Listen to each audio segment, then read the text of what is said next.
নমস্কার বন্ধুরা, পপ কিচেনে সবাইকে স্বাগত। এই দেখুন আজকে আমি কি নিয়ে চলে এসেছি, চিনতে পারছেন? বলুন তো এটা কি?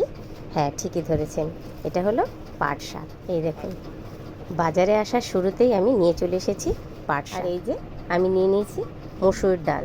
ডালটাকে আমি ধুয়ে নিয়েছি সুন্দর করে, একটু বড় দানার ডাল নিয়েছি। অনেকে কিন্তু পাটের ডাল করলে মটরের ডাল দেয়। আমি আজ বন্ধুরা মটরের ডাল দেব না, আমি মসুর ডাল দিয়েই আপনাদের পাটের ডাল করে দেখাবো। ডালটা কিন্তু আমি সেদ্ধ হতে বসিয়ে দিয়েছি ওভেনের ওপরে। এবার আমি খানিকক্ষণের জন্য ঢাকা দিয়ে দেব। বন্ধুরা, আজ কিন্তু আমি পাট দিয়ে দেখাবো 3 রকমের জিনিস। একটা করব পাট পাতা ভাজা, একটা করব পাটের ডাল, আর একটা করব পাট শাকের বড়া। বন্ধুরা দেখুন, আমি দুটো ঝুড়ি নিয়ে নিয়েছি। দু রকমভাবে আমি পাট শাকগুলো বাছবো। যেগুলো একদম কচি সেগুলোকে কিছু ফেলতে হবে না, সেটা একটা পাত্রে রাখছি। আর যেগুলো একটু মোটা হয়ে গেছে পাতাগুলো, সেইগুলো দেখুন এই যে পাতাটা ধরে মাঝখান থেকে হালকা করে টান দিলে একটা শিরা মতন আছে, সেই শিরাটাকে ফেলে আমি পাতাগুলো নিয়ে নিচ্ছি। এইভাবেই সাধারণত পাট পাতা বাছতে হয়, তা না হলে মাঝখানে যে শিরাটা থাকে সেই শিরাটা সমেত খেলে কিন্তু পেট ব্যথা করে আর হজমও হতে চায় না। তাই আপনারা এইভাবেই পাট পাতাটা বেছে নেবেন। পাট শাক কিন্তু দু রকমের হয়, একটা হয় তিতো পাট আর একটা হয় মিষ্টি পাট। সাধারণত তিতো পাটটাই খেতে বেশি টেস্ট, আর মিষ্টি পাটটা কিন্তু অতটা বেশি ভালো লাগে না। কিন্তু বন্ধুরা, আমি বাজারে খোঁজ করে আজকে তিতো পাটটা পাইনি, আমি এই মিষ্টি পাটই নিয়ে চলে এসেছি। আজ আমি মিষ্টি পাট দিয়েই আপনাদের 3 রকমের জিনিস করে দেখাবো। প্রথমেই আমি ডাল রান্না করব, তার জন্য আমি পাট পাতাটাকে বেছে নিয়েছি। দেখুন সুন্দর করে বাছা হয়ে গেছে। এবার আমি এটাকে ধুয়ে একদম কুচিয়ে নেব। আমি শাকটাকে সুন্দর করে ধুয়ে নিয়েছি। এবার আমি এটাকে ছোট ছোট টুকরো করে কেটে তারপরে ডালে দেব। ডালটা কিন্তু বন্ধুরা আমি একদম গলিয়ে ফেলবো না, একটু গোটা গোটা থাকবে, সেই অবস্থাতে আমি এই শাকগুলো ডালের ভিতরে দেব। এই দেখুন আমি কীরকম করে কেটেছি, খুব ছোট না আবার খুব বড় না, এই রকমভাবে কেটে আপনারা ডালে দেবেন। এখন তো গরম পড়ে গেছে, আর পাট শাক হলো ঠান্ডা, তাই গরমের শুরুতেই পাট শাক খেলে শরীর অবশ্যই ঠান্ডা থাকবে। সেই জন্য পাট শাক কিন্তু শরীরের জন্য ভীষণ উপকার। এই দেখুন বন্ধুরা, ডালটা এরকম গোটা গোটা আছে। এবার আমি এই ডালের মধ্যেই পাট শাকগুলো দিয়ে দেব।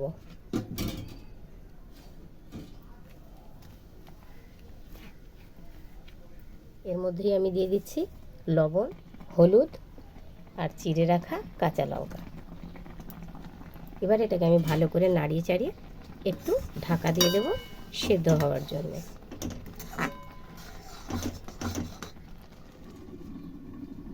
বন্ধুরা দেখুন, পাট শাকটা কিন্তু একেবারে নরম হয়ে ডালের সঙ্গে মিশে গেছে। এবার আমি একটুখানি ঘেটে এর ভেতরে সামান্য পরিমাণে জল দিয়ে দেব। আপনারা দেখতেই পাচ্ছেন, এই দেখুন ডালটা কিন্তু গোটা গোটাই রয়েছে, একদম গলে যায়নি।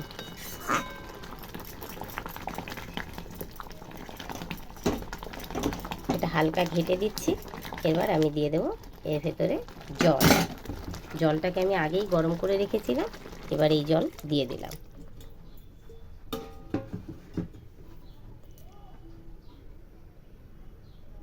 এবার আমি খানিকক্ষণের জন্য ফুটতে ঢাকা দিয়ে দেব। এদিকে কিন্তু আমি পাট পাতার বড়া করার জন্য দেখুন আলাদাভাবে শাকটাকে বেছে নিয়েছি। যেহেতু শাকটা একদম কচি, পাতাগুলো বেশি বড় না, তাই আমি এই দেখুন এই শিরা সমেত অর্থাৎ এই পাতার ডাঁটি সমেত নিয়ে নিয়েছি। এই দেখুন পাতার ডাঁটি সমেত এগুলোকে একটা একটা করে ছিঁড়ে নিয়েছি। এবার আমি এগুলোকে সুন্দর করে ধুয়ে পরিষ্কার করে জল ঝরিয়ে নেব। ডাল সোমবার দেওয়ার জন্য পাশে আমি একটা কড়াই বসিয়ে দিয়েছি, তাতে দিয়ে দিচ্ছি সর্ষের তেল। তেলটা গরম হয়ে গেছে, এবার আমি এতে দিচ্ছি জিরে, তার সাথে দিয়ে দিচ্ছি আমি দুটো শুকনো লঙ্কাকে ছিঁড়ে দেবো। বন্ধুরা, কুচিয়ে রাখা রসুন। রসুনটা একটু ভাজা ভাজা হয়ে গেলে এর মধ্যে আমি দিয়ে দেব পেঁয়াজ কুচি। হালকা ফ্রাই হয়ে গেছে আর সুন্দর একটা গন্ধ বের হচ্ছে। এবার আমি দেব কুচিয়ে রাখা পেঁয়াজ। সুন্দর ভাজা ভাজা হয়ে গেছে। এবার আমি দেখুন গ্রেটারে গ্রেট করে রাখা একটু আদা দিয়ে দিচ্ছি এর মধ্যে। আদাটা একটু কাঁচা কাঁচা থাকবে, আদাটা পুরো ভাজা হবে না, যেন ডালের ভেতর থেকে আদার গন্ধটা বের হয়, সেই কারণে আদাটা শেষে দেওয়া। শুধু কিন্তু বন্ধুরা আমি আদা দিয়ে হালকা নাড়াচাড়া করে নিচ্ছি।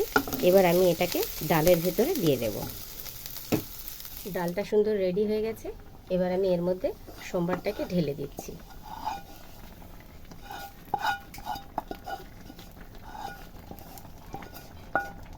ডাল কিন্তু একদম রেডি হয়ে গেছে। এবার আমি দিয়ে দিচ্ছি সামান্য একটু চিনি, আর বন্ধুরা অল্প একটুখানি ঘি দিয়ে আমি নামিয়ে নিচ্ছি।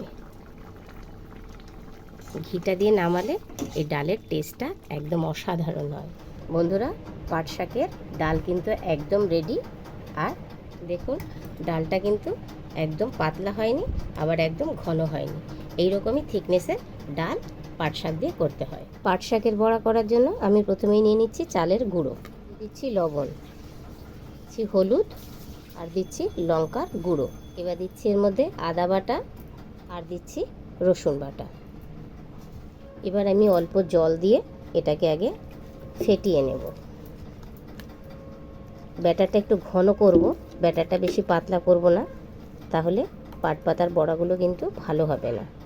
এই জন্য অল্প অল্প করে জল দিয়ে আমি এটাকে তৈরি করব ব্যাটারটা। এই দেখুন ব্যাটারটার থিকনেসটা এরকম হবে, না বেশি পাতলা না একদম ঘন।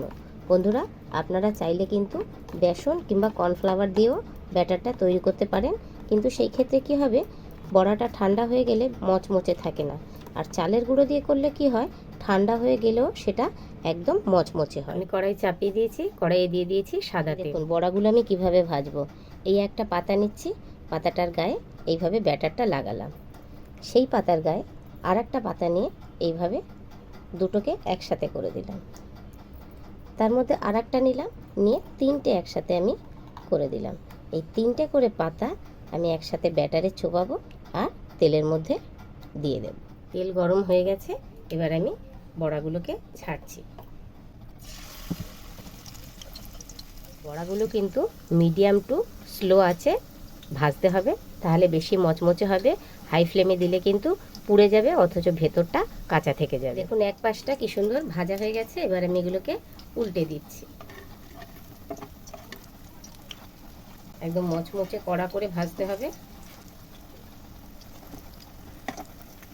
দেখুন বড়াগুলো একদম মচমচে করে ভাজা হয়ে গেছে। এবার আমি এক এক করে তুলে নিচ্ছি। বুঝতেই পারছেন থালার মধ্যে কিরকম আওয়াজ হচ্ছে, তার থেকেই বোঝা যাচ্ছে যে কিরকম মচমচে বড়াগুলো। বন্ধুরা দেখলেন পাট পাতা কিভাবে ভাজলাম, আর একবার আমি আপনাদের ভেঙে দেখিয়ে দিই। শুনতে পেলেন কেমন আওয়াজ, আর কি সুন্দর মচমচে একদম। এই দেখো পুরো পাঁপড়ের মতন হয়ে যাচ্ছে। তাহলে এটা যদি এত মচমচে হয় তাহলে খেতে কীরকম টেস্ট হবে, তাহলে বন্ধুরা ভাবুন। এইভাবেই আপনারা পাট পাতার বড়া করে খাবেন। এটা ডাল দিয়ে হোক, বিকেলের স্ন্যাক্স হিসাবে হোক, সব কিছুতেই ভালো লাগবে। এবার আমি পাট শাক ভাজা আপনাদেরকে দেখাবো।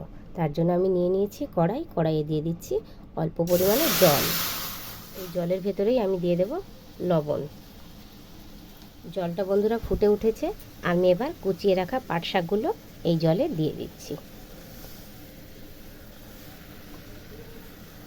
দেখুন শাকটা ফুটে উঠেছে। এবার আমি এর মধ্যে দিয়ে দিচ্ছি হলুদ, তারই সাথে দিয়ে দিচ্ছি কেটে রাখা কাঁচা লঙ্কা। এবার এটাকে আমি নেড়ে চেড়ে ঢাকা দিয়ে দেব।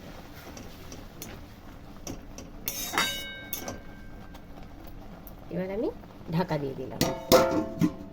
এপাশে আমি একটা কড়াই চাপিয়ে দিয়েছি, তাতে দিয়ে দিয়েছি সর্ষের তেল। আর দেখুন তেলটা বেশ গরম হয়ে গেছে। এর মধ্যে আমি দিয়ে দিচ্ছি দুটো শুকনো লঙ্কাকে ছিঁড়ে। এর মধ্যে দিয়ে দিচ্ছি বন্ধুরা এই দেখুন আমি কুচিয়ে রেখেছি বেশ অনেকটা পরিমাণে রসুন, সেটা।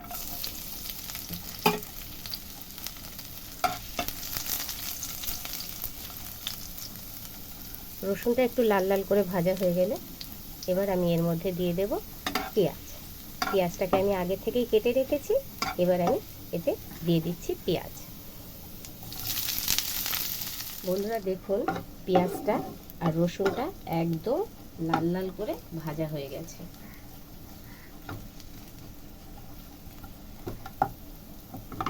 আর এই পাশে দেখুন আমি পাট শাকটা সেদ্ধ হতে বসিয়েছিলাম, সেই ঢাকাটা এবার খুলে দিচ্ছি। এখন সুন্দর সিদ্ধ হয়ে গেছে আর জলটাও একদম শুকিয়ে গেছে। এবার আমি এই শাকটাকে ওই ভাজা পেঁয়াজ রসুনের মধ্যে দিয়ে দেব। এবার আমি এর ভেতরে শাকটাকে দিয়ে দিচ্ছি। আমি সুন্দর করে নেড়ে চেড়ে শাকটাকে ভেজে নিচ্ছি।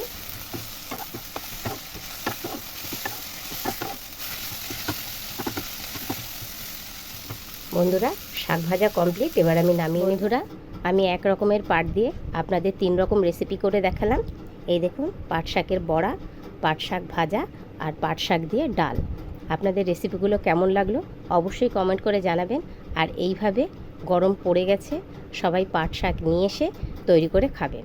রেসিপিগুলো ভালো লাগলে অবশ্যই একটা কমেন্ট করবেন আর লাইক করবেন। আশা করি ভিডিওটা আপনাদের ভালো লেগেছে। ভালো লাগলে অবশ্যই সাবস্ক্রাইব করে আমার পাশে থাকবেন আর রেসিপিগুলো বন্ধুদের মধ্যে একটু শেয়ার করে দেবেন। তাহলে আজকের মতন এই পর্যন্ত। সবাই ভালো থাকবেন, সুস্থ থাকবেন। টাটা।